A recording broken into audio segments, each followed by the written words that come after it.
It is not a very well understood concept. That's why this controversy keeps coming, that spiritual people should slow down. No, not at all. Actually, our heartfulness way demands that we must succeed in both the fields. Our efforts in the material world as well as in the spiritual world should be full of gusto, full of spirit. It should not become an ascetic approach and say, oh no, I don't have to do this because it's against. No, no. We must fly with both the wings, spiritual and material. You see, a lot of people we meet, they come, they say, oh, I'm a spiritual person and I'd like to now retire and all that thing. But what will you do when you get retired? See, in fact, make your worldly efforts. Suppose if you are a beautician, you are a doctor, some are nurses, some are carpenters, some are plumbers, some are auto drivers. Do your job as best as you can in the service of the Lord. See,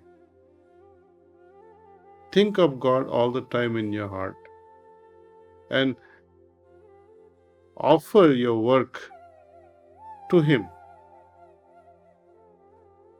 And see the magical thing that comes out. Then you will not say that my cooking versus my doing the dishes versus my doing the clothes, ironing, etc.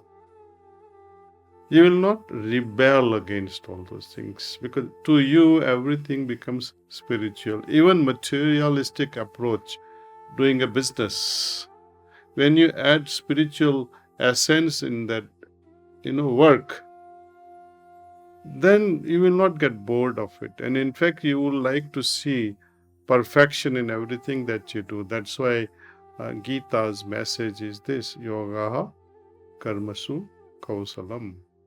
That through yoga means by uniting yourself with your higher self. Once you have united yourself, it means you have become so conscious. Your conscience is so refined that everything that you do, you would like to see perfection. When you cook, you like to ensure that it's oozing with love. When you're angry with say, I'm going to feed this fellow, and then you might, put extra mirchi or you put something else in it, and, that poor fellow will suffer, and later on you'll regret also, I did all that, see. But when you love, when you have to feed children, so much of love goes into it, see. So it has to be in everything. Love should become the common ingredient in everything that we do. See. Then the competition will not be there because now you are competing with yourself, not with somebody else. You are also a Bharatanatyam dancer and you have performed so many thousands of performances, and each time you would say, I need to do better than the previous performance. And that's how we should see our activities. You see, I must surpass my previous records. So that way yoga is very beneficial, you see. And you see, there is a kind of unity amongst the terrorists. If somebody develops a bomb in some country, the same terrorist will share the knowledge of making the bomb with another fellow. In less than 5 minutes, it will reach worldwide. But let us see, as a doctor, you find something extraordinary, a beautiful method to combat a disease. Most doctors, if they find a novel way of combating disease, what they will do? Let me find a pharmaceutical company whom I can sell this method or this particular tablet or pill and make billions out of it. You see? So that's what happens to scientists and good-hearted people.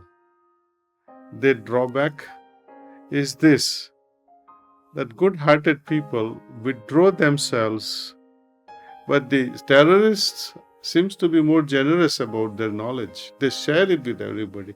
And you see the problem here, good-hearted people. Why do they become like that? They don't share. Are they really good-hearted? Think over this, you see.